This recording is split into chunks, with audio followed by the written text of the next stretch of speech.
Hi again, everybody. Welcome back to IndyCar. Now, as you know, I don't normally do two broadcasts a day, and there's a reason for this second one. I noticed, and a lot of you noticed, that there was a lot of radio interference to the last broadcast that I did. So I've taken a few steps to make sure that I'm not going to be suffering the same interference again on this broadcast. So just so that you know, this is just an additional broadcast to today. So I'm calling this one TV Free Scotland, because basically I'm having to behave like Radio Free Scotland did, like a pirate radio station. I'm to basically broadcast and run around trying to evade the attentions of the British spooks who are trying to jam the signal from my mobile phone.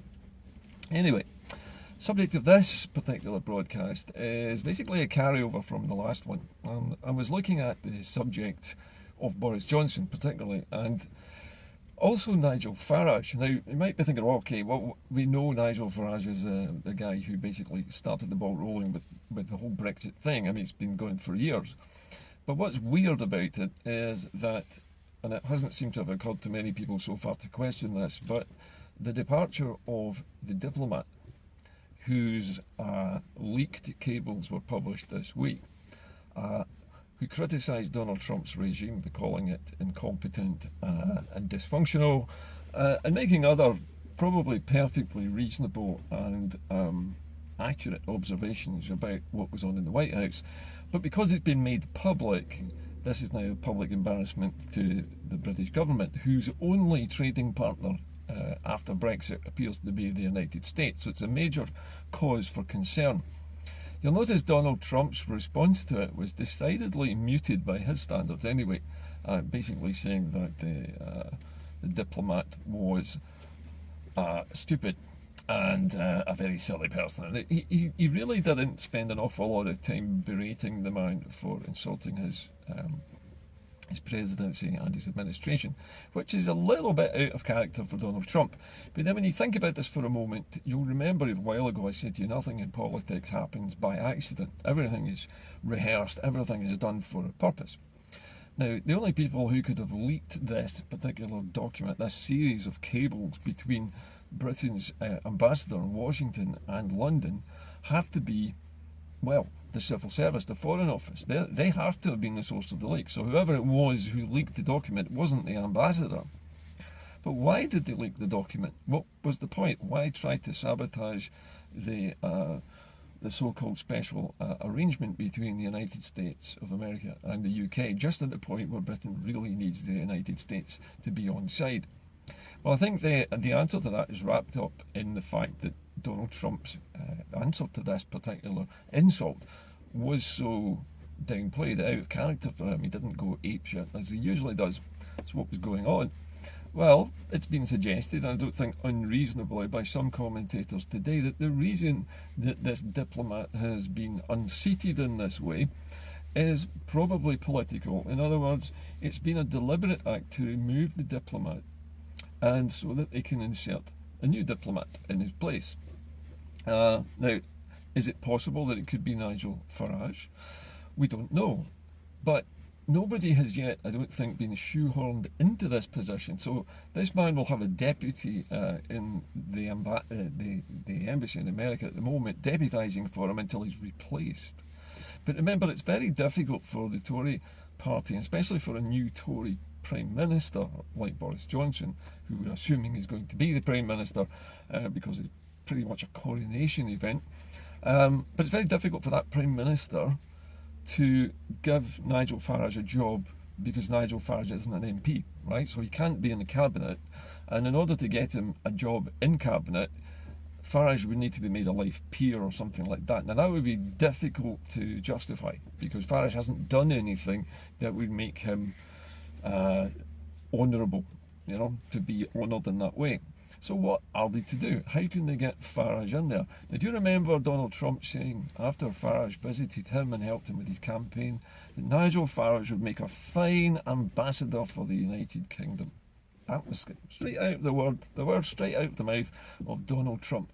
Now, I'm pretty sure that those words didn't go unheeded in London. It could well be that Nigel Farage is being lined up for a job in the Foreign Office, because he doesn't need to be a party member, he doesn't need to be a politician, he just needs to have the ear of the president, if you like. He needs to be acceptable in America. And well, we all know that Donald Trump would love it if Nigel Farage was the United Kingdom's ambassador to Washington. It would be fantastic news, and it would be a way for Johnson to put a placeman in Washington so that they have a direct conduit to and from Donald Trump, the most powerful man in the world, and a sympathetic ear in both directions. So it could be that Farage is being lined up to be inserted into this position as a possible way of giving him something to do, and almost like a reward for his efforts to destroy Britain's standing in Europe. Okay, so maybe that's the case, maybe not. Maybe it's just hyperbole, maybe it's just a story that's been made up. But it's an interesting one, and as I say, this unseating of this diplomat will not have been accidental. But I mean, it's possible, I suppose, that somebody who has very anti-Tory leanings in the Foreign Office might have decided to try and sabotage Brexit in this way, but it's unlikely.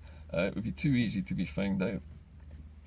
Anyway, the other purpose of this broadcast was to look at other things besides this business of this this diplomat, and what's happening at the moment in the United Kingdom and in Scotland, and which way the wind is blowing just now. You probably have noticed that in the Scottish press, and I mean the pro-independence press like the National, that the SNP is planning all kinds of new things. They're planning a step-by-step method of removing nuclear weapons from the Clyde after independence. They're looking at other methods of gaining independence other than the referendum. Now, the whole idea of referendums is contentious, but in 2012, when Alex Salmond was considering how to give the Scots a vote on independence, the referendum idea was the method he chose because he felt it would have the most legitimacy and it would be respected by both England if he wrote an agreement, and by giving the Section 30 order and both signing that, then both countries would agree to abide by the outcome and thereby guaranteeing independence if the vote was successful. And all that was fine and dandy, but it created a rod for our back. And virtually everything that Alex Salmond said or did that in any way could be used against him has been used against him and used against independence. The business of it being a so-called once-in-a-lifetime opportunity has now become a rule which was never written into the agreement. But the press would have you believe, and English politicians would have you believe, that we're not allowed to have a referendum until somebody in your family dies, basically, which is a load of rubbish. I mean, the once-in-a-lifetime thing was an off-the-cuff comment, which was an observation that it probably would have been the once-in-a-lifetime opportunity for most of us to vote on this. However, it could have meant once in the lifetime of a parliament. And if that was the case, that's only, 5 years? So we're coming up for that now. We're coming up for the end of that generation, and now it's time for another generation. However, I'm digressing. The point is that we have more than one way of obtaining independence, and it doesn't matter how it's done. People tend to laugh when you say things like the Declaration of Abroad guarantees Scottish independence, and the claim of right guarantees that we are sovereign. We all know these things. The problem with all of this is none of it has ever been tested against the might of the Great British Empire. Now, it's a British Empire which knows that because it's going for a no-deal Brexit, it needs all the help it can get. And even in the last 24 hours, a Conservative MP in Westminster has said out loud that the Barnett formula, which funds Scotland's expenditure every year, is fair. And he also said that Scotland does not subsidise, that England does not subsidise Scotland. In fact, Scotland subsidises itself through its own taxation. And this particular MP said that Scotland paid for the £1,400 a head more money that it spends on its citizens by means of its oil revenues, which is a bit rich considering all of the oil revenues are virtually going to England at the moment. But anyway, that aside, that's not actually quite true, because all of the expenditure in Scotland is paid for by taxation from Scotland. Because remember, not all of the taxes raised in Scotland are spent here. somewhere in the region of 30 billion pounds of our revenues, our taxes, go to England. We never see them again. So what we get back is just a bit of half, maybe slightly more than half of what we've actually raised in taxes anyway. So we're actually supporting ourselves, and that 30 billion pounds that we give to England is supporting the UK. So we're basically we're propping up the UK, and they know it, and they know that they need us to keep doing that, otherwise they won't be able to afford the nice shiny new Brexit. So they're going to fight tooth and nail, and every dirty trick in the book is going to be used if it isn't already being used. And you'll notice that although nobody has said that there is a referendum coming, nobody said when it is, nobody has started a campaign for independence, that we are already somewhere between 53 and 73% ahead in the polls. Now, there have been about 6 or 7 different polls in different newspapers in Scotland in the last month which show the independence movement clearly well ahead. And I don't mean just by 1 or 2 percentage points. I mean clearly ahead, way out of the margin of error that's normal in a poll. So we're starting from a position of leading right at the beginning. And the UK knows this. So they're trying to shut down the independence referendum straight away by making out that it's somehow illegal, that somehow the UK is allowed to stop Scotland voting for self-determination. At the end of all of this process, in about 113 days' time, we will be leaving the European Union one way or another, either going out of it head first or feet first, depending on which way things go with the Europeans. Now, the British state still seems to think that they can do some kind of a deal. The Europeans have said, no, there is no deal. You've negotiated a deal with us, we've offered it to you, it's a take it or leave it opportunity, and you voted to leave it. So there is no deal, which means that we're leaving without a deal. And we had Matt Hancock from the Tory party this morning, the Health Secretary, saying that he is preparing the health service for a no-deal Brexit. And he said it's a lot easier this time around because now they know what they're doing. Last time around, on the 29th of March, they didn't really have a clue what they were doing. This time they've learned the lessons from that, and he thinks that they're going to be on top of it and there won't be any shortages of medicines. Well, would be fantastic. But it shouldn't be the case that we have to make these arrangements.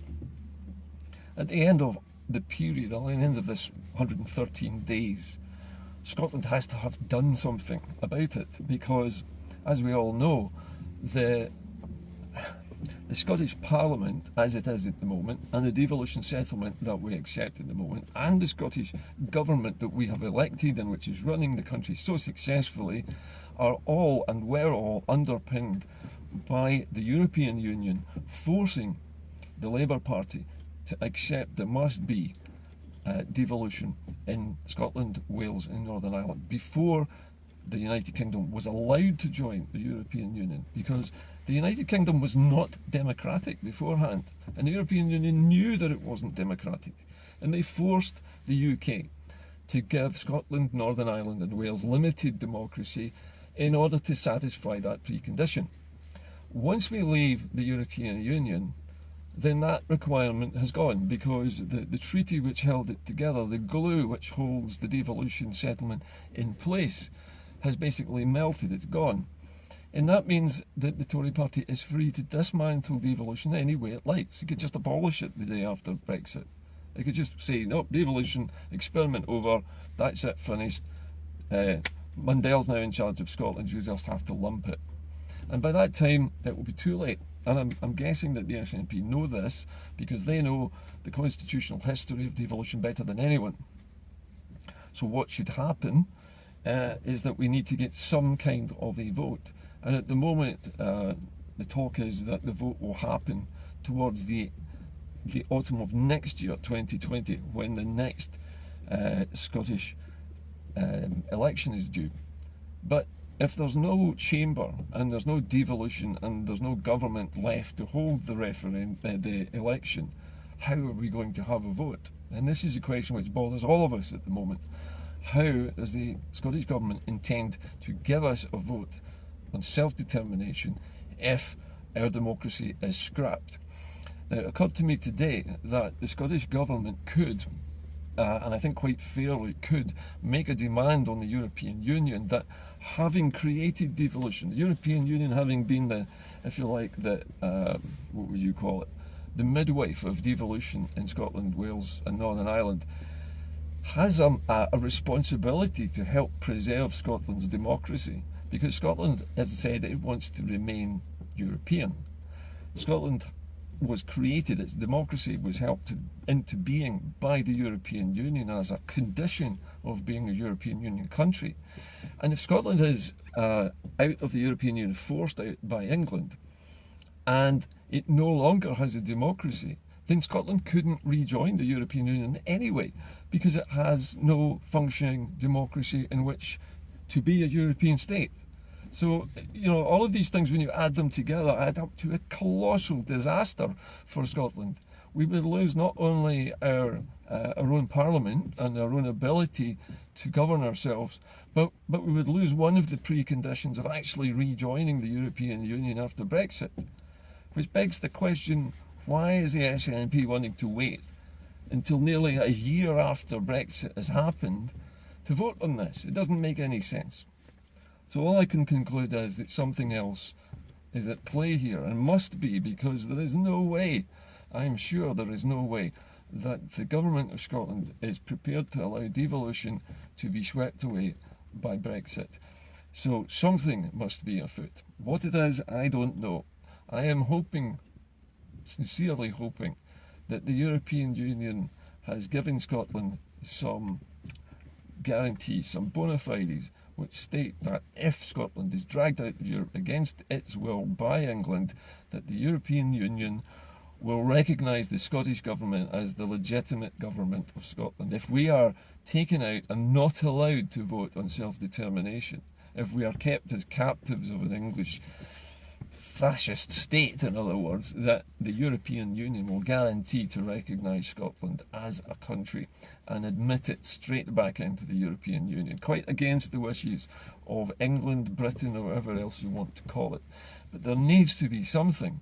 I can't imagine a situation where we lose our parliament, we lose our government, we can't hold a referendum to save ourselves because we've no mechanism for doing it, and also we have lost the one thing that guaranteed that we could reapply to Europe. That is a functioning government and functioning democracy. So, excuse me, these are important questions that nobody seems to want to talk about, and this business of Farage perhaps being given the job of ambassador to the United States is an odd idea, but you never know, it might well be the case. Maybe this is what they're planning to do, put a far-right person like Farage in that seat and give him the chance to liaise with the American government, a conduit directly from Trump to Johnson via Farage. I mean, these are the triumvirate of the far right in the Western Hemisphere at the moment, and it would allow Trump to walk straight into the UK and to cherry pick all the bits of the NHS that American companies want in exchange for a nice deal with trade for the UK with the United States. There will be a cost to all of this. Scotland's oil fields will probably be part of it. Scotland's gas fields will be part of it. Who knows, Scotland's whisky might be part of it. We all might be part of it. Nobody really knows. But whatever happens, we can't allow it to happen.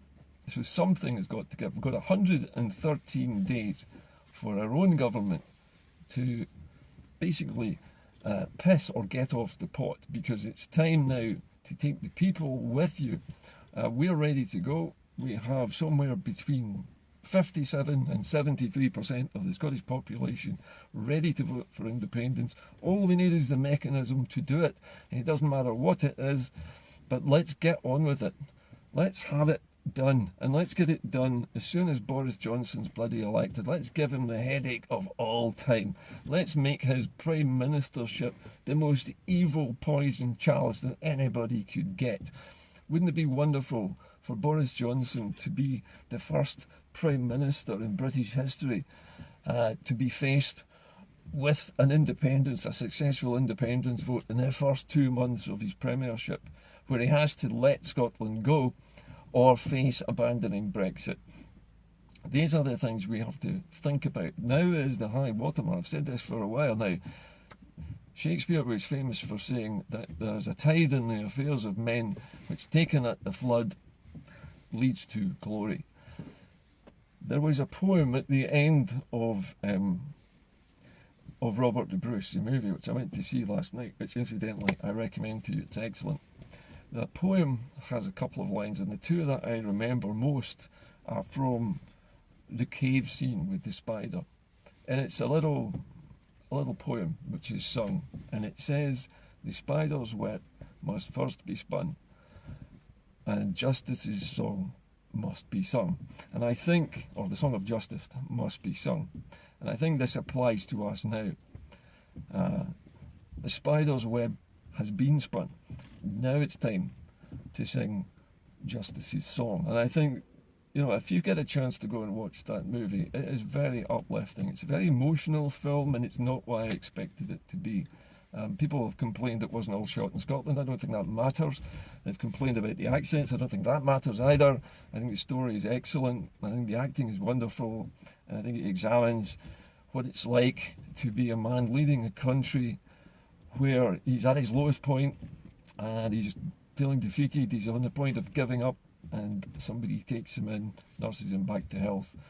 And he gets back to full strength, and he discovers after all of that his people haven't abandoned him after all. Go see the movie. We're at a point in history like that where we're ready to go, and we need our leaders to come back to us now and give us the chance to free ourselves and to get our country back, and just to be normal for once in our 300-year recent history, for Scotland to be a normal country like everybody else, and not to be the weird country which is in the pocket of a bigger neighbour, is run by another country. There is no other country in the world which allows its neighbour to run it and to rip off its resources. I will leave you with that thought. See you later. Bye bye.